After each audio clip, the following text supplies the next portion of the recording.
जय श्री श्याम। आज की कहानी है माँ दुर्गा और एक बूढ़ी गरीब। बहुत पुराने समय की बात है। एक गरीब बूढ़ी माँ दुर्गा के मंदिर के आगे भिक्षा के लिए सुबह से बैठी हुई थी। लेकिन उस दिन उसे मंदिर के बाहर कुछ भी नहीं मिला और उस दिन उसे पानी पीकर ही अपनी भूख मिटानी पड़ी। तब उसने सोचा कि चलो कोई बात नहीं, शायद कल कुछ मिल जाए। बहुत ही ज़्यादा भीड़ थी, शायद कोई त्यौहार होगा, क्योंकि वो मंदिर दुर्गा माता का बहुत ही प्राचीन मंदिर था। लेकिन ये क्या, वहाँ इतने लोग मंदिर में आकर चले गए। लेकिन उस बूढ़ी गरीब को किसी ने भी कुछ भी नहीं दिया, जबकि उस मंदिर के पुजारी को सभी लोग आटा, चावल, पैसा सब कुछ दे रहे थे। तभी वो बूढ़ी गरीब आंखों में आंसू लिए माँ दुर्गा को याद करने लगी और उनसे ये कहने लगी कि हे मैया, मुझे दुख इस बात का नहीं है कि मुझे कोई भीख नहीं दे रहा है। मुझे तो केवल दुख इस बात का है कि भरे हुए घर को हर कोई इंसान और भी ज़्यादा क्यों भरता रहता है और भेड़ चाल चलता रहता है, लेकिन क्या किसी को भी हम जैसे भूखे और गरीब लोगों के खाली हाथ बिल्कुल भी नज़र नहीं आते।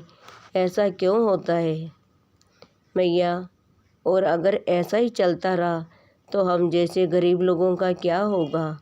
दुर्गा मैया से मन की इतना कहने के बाद उस बूढ़ी माँ ने सोचा कि शायद आज भी मुझे भूखा ही सोना पड़ेगा। इतने में न जाने कहाँ से एक सुंदर सी कन्या उस दुर्गा माँ के मंदिर की सीढ़ियाँ चढ़ने लगी और जैसे मौसम ही बदल गया हो। और जैसे ही वो सुंदर सी कन्या उस पंडित के पास पहुंची तो उस समय वहाँ उस गांव का एक बहुत ही धनवान व्यक्ति खड़ा था। तो जैसे ही उस धनवान व्यक्ति ने अपनी पैसों और लड्डू बर्फी से भरी हुई थाली पूजा के लिए पंडित को पकड़ाने लगे, तो वैसे ही उस कन्या ने उन्हें रोकते हुए कहा, हे धनवान व्यक्ति, तुम ये पैसे और लड्डू बर्फी से भरी हुई थाली इस मंदिर के बाहर बैठी उस बूढ़ी गरीब माँ को क्यों नहीं देते? वह बेचारी कल से भूखी है और उसकी सहायता करना तुम्हारा कर्तव्य है, जबकि दुर्गा माँ ने तुम्हें तुम्हारी मेहनत का खूब धन दिया हुआ है। लेकिन उस धनवान व्यक्ति ने अपना घमंड दिखाते हुए उस छोटी सी कन्या से कहा कि तुम होती कौन हो, मेरी दुर्गा माँ की पूजा के बीच में आने वाली, और मैं ये अपना सारा धन इस बूढ़ी गरीब पर क्यों लुटाऊं? तब उस कन्या ने उस धनवान व्यक्ति को दोबारा कहा कि हे धनवान व्यक्ति, मान जाओ, ये पैसों की थाली तो तुम्हें उस बूढ़ी गरीब को ही देनी होगी। लेकिन उस धनवान व्यक्ति ने उस सुंदर कन्या की बात न मानकर वो पैसों की थाली उस पंडित को जैसे ही पकड़ाने लगा, वैसे ही उस कन्या ने जोर से धरती पर अपना पैर मारा तो जैसे पूरी धरती हिलने लगी और अचानक वो धनवान व्यक्ति सीढ़ियों से लुढ़कता हुआ उस बूढ़ी गरीब के पैरों में आकर गिरा, जिसे वो धनवान व्यक्ति पैसों की थाली देने से मना कर रहा था। तभी वो धनवान आदमी खड़ा होकर ये सोचने लगा कि ये कैसा चमत्कार था, मैं ऊपर से नीचे कैसे गिरा। और जब उसने ऊपर की तरफ देखा तो मंदिर के पास कोई भी नहीं था और वो कन्या भी वहाँ नहीं थी।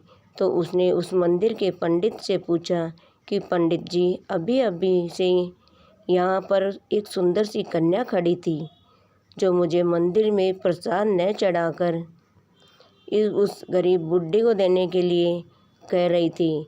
तो उस पंडित ने बहुत ही अचंभित होते हुए उस धनवान आदमी से कहा कि नहीं नहीं, यहाँ तो कोई भी कन्या नहीं आई, और तो और मैंने तो आपको भी यहाँ अभी अभी देखा है।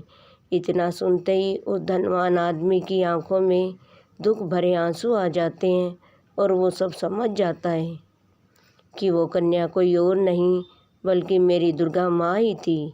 मगर मैं उन्हें क्यों नहीं पहचान पाया और उनका कहा भी मैंने क्यों नहीं माना। तभी वो धनवान आदमी दुर्गा माँ की मूर्ति के आगे रोता हुआ हाथ जोड़कर ये कह रहा था कि मुझे माफ़ कर दो मैया, मैं आपका इशारा समझ नहीं पाया। लेकिन अब मैं आपके दर्शन से धन्य हो गया मैया। और ये सब धन दौलत तो आपकी वजह से ही है। और अब से मैं इस धन दौलत को गरीबों की सहायता के लिए खर्च किया करूँगा। तभी उसी समय वो धनवान आदमी उस बूढ़ी गरीब के पास जाता है और उसे वो कुछ पैसे और कुछ खाने के लिए दे देता है। तो वो बूढ़ी गरीब उसे खूब आशीर्वाद देती है और कहती है कि तुम हमेशा धनवान रहो और माता रानी तुम्हारी और तुम्हारे परिवार की हमेशा रक्षा करे। ऐसे आशीर्वाद से उस धनवान आदमी को बहुत ही खुशी मिली। तभी से उस आदमी को कोई भी गरीब मिलता था तो वो उसकी सहायता ज़रूर करता था। तो दोस्तों, वो ईश्वर भी हमें ये कभी नहीं कहता कि मंदिर में आप दान दो, बल्कि आप किसी भी मंदिर की बजाय उन लोगों को ज़्यादा सहायता करो जिन लोगों को वाकई में आपकी सहायता की ज़रूरत है। क्योंकि दोस्तों, ईश्वर ने तो हमें खाना पीना कपड़ा मकान सब दिया है, मगर क्या आपको कभी ये देखकर कभी भी अच्छा लगेगा कि जब आपके ही सामने कोई गरीब सिर्फ 2 रोटी के लिए आंसू बहा रहा हो। इसलिए दोस्तों, हमें हमेशा सभी को गरीबों की सहायता करते रहना चाहिए। जय माता दी। तो दोस्तों, आपको ये कहानी कैसी लगी हमें कमेंट करके बताइए और वीडियो को लाइक करें।